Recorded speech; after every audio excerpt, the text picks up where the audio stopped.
Hello and a warm welcome to another edition of To The Point. On the show this week, Governor of Assam, Mr. Jagdish Mukhi. I welcome you on the program, sir. Thank you.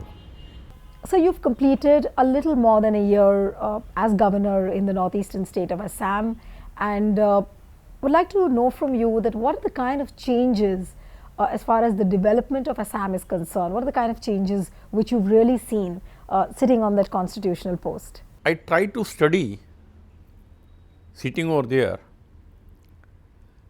about this functioning of the Northeast, about the development of Northeast, rating about the development Northeast,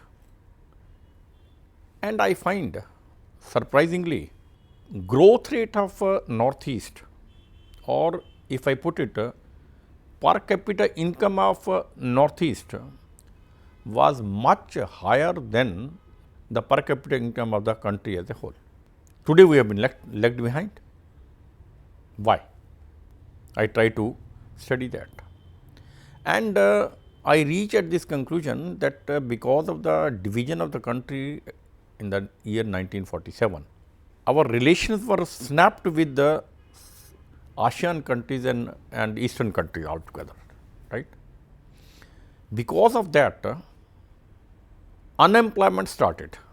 Why? Because Northeast had developed their economy on the basis of the trade with these countries. Because of snapping relation with these countries, unemployment started, which ultimately started with the insurgency. Insurgency went on increasing, and that became the real problem. Our successive governments tried to handle the insurgency, but they took every problem of Northeast from the security angle. Okay. They thought it from security angle, and whenever any problem they had to sort out, they will give a package and then hand over that area under some army or BSF, CRPF or some agencies. I said successive governments. This was the practice over there. But those very governments realized later, say about 20, 25 years back, they realized that insurgency cannot be checked without giving development to the Northeast. Hence, they started planning for the development of Northeast, right? I feel at that time also a blunder was committed. All the plans for the development of Northeast were thought of, planned only through the chicken neck of the country. Again, this was not possible. Now, I am directly coming to the answer your question. Now we are at right path today. Today's central government and the state government over there, they are planning everything for the development, especially infrastructure development, all that, not only through the chicken neck, rather to the natural boundaries of the Northeast with the rest of the world. So you mean to say that the development and overall development is happening? That's the kind of change which you have seen. As far as the business is concerned, like the business community never was seen, very encouraging as far as Northeast was concerned. Very few industries were seen to be moving towards Northeast. So as far as the business sentiment is concerned, do you find any change? How many industries are there in Singapore? It's a trading center. You can develop the state or nation or a country on trading also, and Northeast was developed on trading at that time. I think right plans have been started now, and major development work are being taken up in the infrastructure area. In the infrastructure also, connectivity, road connectivity, rail connectivity, then your water connectivity, air connectivity, digital connectivity. Our government is bent upon developing all these things. All these are our state governments and the central government, all these are. And today, development of Northeast East is at the top priority of our Honorable Prime Minister. As per his version, when Northeast develops, India will be developed automatically. Right? This is the full faith.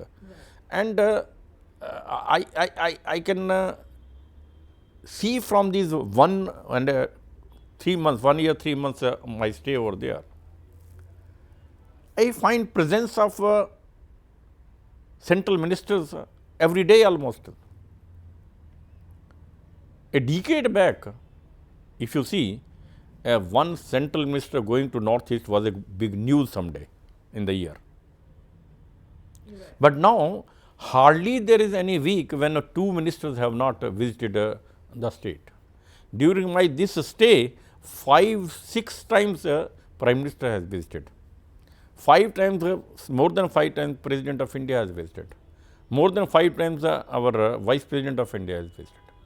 All the eminent minister, Home Minister or Defense Minister or our Tourism Minister or Power Minister, any minister you say, all are visited. Why?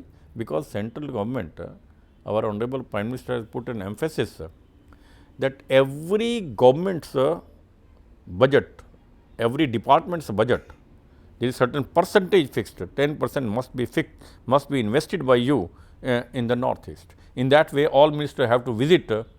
Once in 3 months, you have to stay over there. I mean, all these show the priority of the central government to develop Northeast.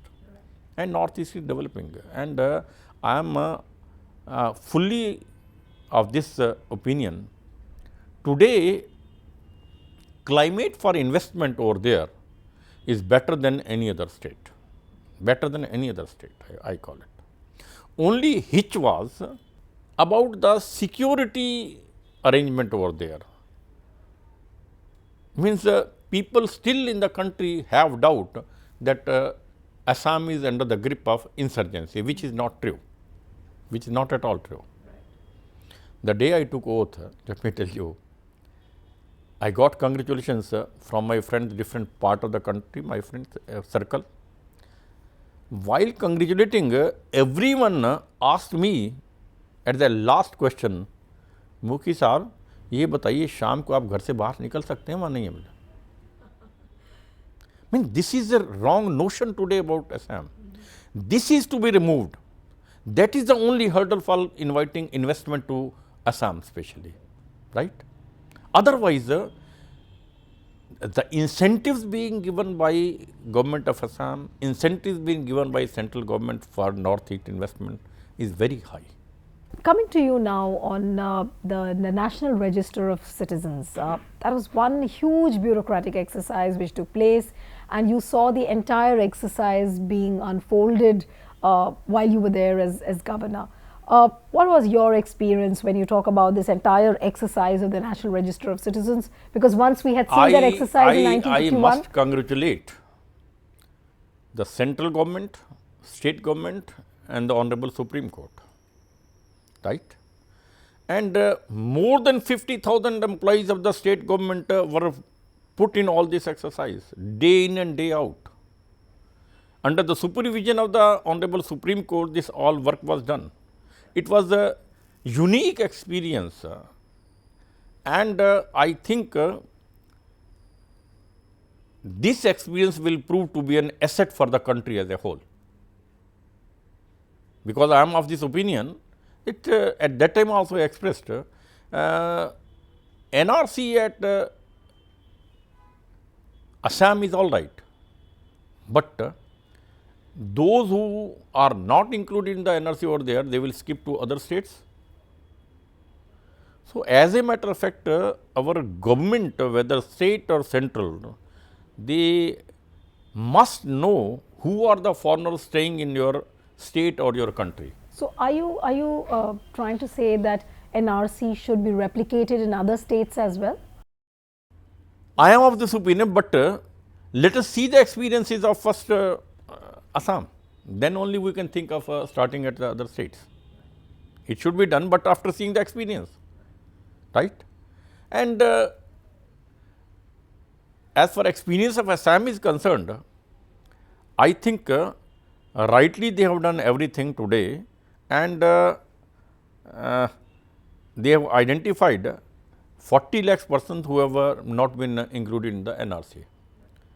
Under the supervision of the Supreme Court, again they have been given 2-3 months time to file objections and give their documents again. And out of that roughly 30 lakhs again they have applied. That is process is being done. But I think that was a job which should have been done long back. The problem should not have been there for the country as a whole. But never late than better late than never. But sir, do you think that once the NRC exercise is over, this entire debate about illegal migrants, the insider-outside debate which has been on for quite many years we've seen, will it bring it to a closure? Will it bring it to a close? See, real problem is how to oust the foreigners, illegally migrated foreigners. My word is illegally migrated foreigners, right? That is the problem. If you really ask me, today it is looks to be very difficult to oust the such persons from the country. Where they will send? To Bangladesh. Bangladesh has already said they are not ours and we will not accept it. Then what? What is the solution? So, what is the real advantage of this whole exercise? I feel first big advantage is that you have identified who are the foreigners over here. Earlier it was not known. Everybody will claim I am a citizen. He is a voter also, he is doing everything.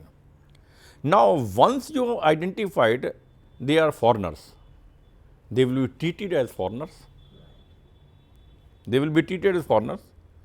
Once they have been excluded finally from the NRC, their name shall be struck off from the voters list, right?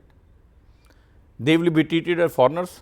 They will be not allowed to all the subsidies and all these fringe benefits being given to the citizen of India. When all these advantages they were enjoying here shall be withdrawn, I feel some of them will automatically opt for going back. Of their own they will. Then they can go. And some of them we can send them back also with the process that is very slow, but some definitely will we can do. Right? And besides that too, then other thing is problem is at Assam, we can think of any such persons, they may be settled in different parts of the country. That may also sort out some of the problem. Right. In fact, Home Minister Rajnath And last point there will be, after all, some illegal migrants have to be accepted also in the sense that giving them a work permit, we can allow them to work over here. Okay. There are various stages. Right. Various stages. So, you mean to say that all might not be deported if they exist as foreigners Some in the will country? be deported, some will be given work permit, some will be settled somewhere else, some will be, as I told you, going off their own when they are withdraws different. To their own Many countries. things are there that will follow, but so far we have not reached at the last figure. So, what about the larger questions in Assam about the genuinity of citizens?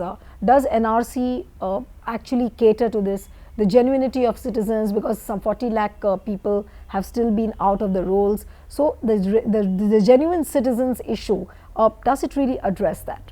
No, that will be addressed. Definitely, that will be addressed. Long exercise has been done, and I am very much sure out of the 40 lakhs, again 20 might be included in that. Might be that 20, might be 25, might be less than that, It will be. But at least some part of it they will be identified and declared as foreigners.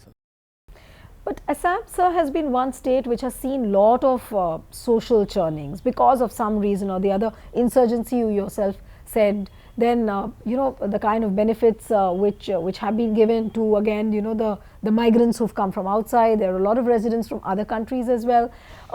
Socially, how do you see the society of Assam evolving? I think what I have been advising to the my SMEs over there, that here today is the time when central government and the state government of Assam are bent upon developing our this state. You should work hard and be entrepreneur over there. This is the time. Otherwise, earlier you people have been blaming some other communities that they have exploited you. Let there be no further chance. Is a golden opportunity for all SMEs. They should start hard work, take full advantage of all the schemes of the central government and state government, be entrepreneur, don't ask for the simple job, be the job giver. This is my request and advice to all the SMEs. But there's a lot of, the gap between various ethnic minorities which exist, and every ethnic minority feels that they have not got enough from the government has not been fair to them. So how do you bring about a certain homogeneity between these ethnic groups and make them feel that, look, the government is fair to them, the government is being just to them? How do you really convince the ethnic minorities? You see, all these ethnic communities or some insurgencies going, all have been settled now. Everywhere there is a peace, perfect peace. Assam is as secured a place as any other state. This is the achievement. But during last 1-2 months, what you have been hearing, that agitation going on, all that, it is not insurgency, it is agitations against some political decisions, right? We can't call it insurgency. So I am in that way very much satisfied. Today, the climate of Assam is very conducive for investment. As a student of economics, I have calculated, I can convince any investor, any economist sitting with me that return of investment is better than any other state today in Assam. I invite all of them to come and invest in Assam. There used to be an underdeveloped tag which always used to come along, when you spoke about the northeastern states, whether it was Assam, Tripura, Nagaland, Mizoram. This underdeveloped tag which existed for so many years, do you think it's any longer applicable to this region? Because of the chicken neck, northeast was almost segregated from, isolated from rest of the country. That was the real tag. Now that tag is over. Now every part of northeast is well connected with rest of the country. That stigma is over. Today we have direct flights from each and every state to Delhi, to Calcutta, to Guwahati, northeast. Under the Udan scheme, 90 new flights were sanctioned for this northeast. Out of these, more than 30 have started actually. Guwahati has become international airport today. And today we have flight for Singapore, we have flight for Shanghai, we have flight for this Bhutan. And very soon we are getting 2 more flights, might be this month itself, for Dhaka and Shanghai again, right. So connectivity is very good today. We are fastest work on railways is going on in the country is in northeast railways. But sir, I mean, of course, you're saying that a lot of connectivity. I give you, during my this 1 year stay, 14 new trains have been started from northeast. Can you imagine? And hundreds of the kilometers new lines under construction. Many 100 kilometers railway line is being doubled. Many 100 kilometers railway line is being electrified. All going on very fast. Similarly, we do not have water connectivity with the other ASEAN countries, because we want to develop Guwahati as Kunming of India. We want to develop Guwahati as center, as an entry gate for ASEAN countries. And for that purpose, we are trying to develop our connectivity through water with the Dhaka. Earlier it was not at all there. And very soon you will be glad to know that we shall be having our ship journey for trade from Guwahati to Chittagong. This will give a push for business and trade. But sir, there used to be a huge divide between the Brahmaputra Valley and the Barak Valley. Does any kind of divide still exist, or the development has brought about a kind of a leveler, or the infrastructural divide which was seen, the social sentiments, they used to be seen divided on both sides of the valley. So do we see something like that as well? Guwahati is such a state where Brahmaputra, mighty river is there, and Barak Valley is there. Civilization on those is on the river fronts of those is two rivers have developed, and we have hilly areas also. Assam is all type of areas there, and there is nothing wrong in that variety of it, and that has given rather biodiversity to Assam. And today we have best of the fruits over there, best of the spices over there, we have best of the tea over there. 50% tea of the country is grown over there, petroleum is there, refineries are there, and industry has come up now to a great extent. Tourism is being developed like anything. Assam is at the right path today for development, I think. So you just mentioned about tourism. Northeast is also known for its scenic beauty, beautiful landscapes. Yeah. Do you think tourism has been tapped to the extent it should have been? I think it needs more. Okay. Now, the Assam government has prepared a plan. Accordingly, they are pushing the tourism, that within 1 year we will double the tourism. Okay. Accordingly, they are working on this plan. Now, full attention is being given for tourism. Other day, there was one full day convention for 2 days rather to develop tourism. Tourism minister from the country and the tourism minister there, I was there, all governors of Northeast, chief minister of Northeast, we were there all in this, developing this. I think different stakeholders from the country, they participate in that. That was one step taken, and now state government has given a lot of incentives for developing tourism over there. What about inviting Bollywood towards states like Assam and other filmmakers to come and make films, because Northeast is a gateway to so much of natural beauty, and the filmmakers always look for this kind of a beauty. So any incentives given to them as well? Not only Bollywood, I will say sports also. Okay.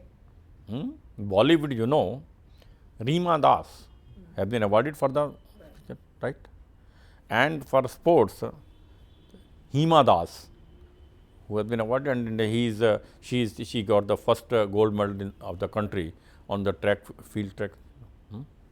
And Assam government has planned to develop Guwahati as capital of sports in the country. So much importance is being given to Bollywood and especially this sports, these two. Lot of being done. Lot of encouragement is being given. I mean, the Reema Das, we paid him 1 crore from the government of Assam for that. So maybe then in the coming days we're going to see more Bollywood films and more sports stars coming out of Assam. Film festivals were organized there. This time also film festivals were there. I mean, government is quite open to develop these two sectors and giving lot of incentives for that. Okay, so before we wind up the interview, what is your one-line message to the people who are wanting to go to Northeast, especially Assam?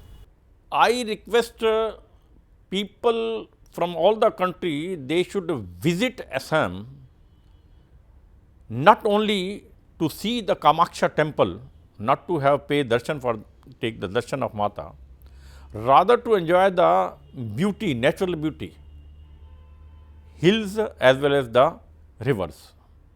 And for this National Park Kaziranga is a great attraction. I will request each and everyone to visit over there. Single horn rhino is the property of say Assam. More than 60% of the single horn rhino of the world are only in national park. and people are coming there from different, though it is open only for 6 months, but it's a great attraction. I invite Indians all to come over there between October to March. Enjoy it. Thank you, Mr. Mukhi, so much. It was a pleasure talking to you. Thank you. So that's it on this episode of To The Point. See you next time with another personality. Goodbye and thanks for watching.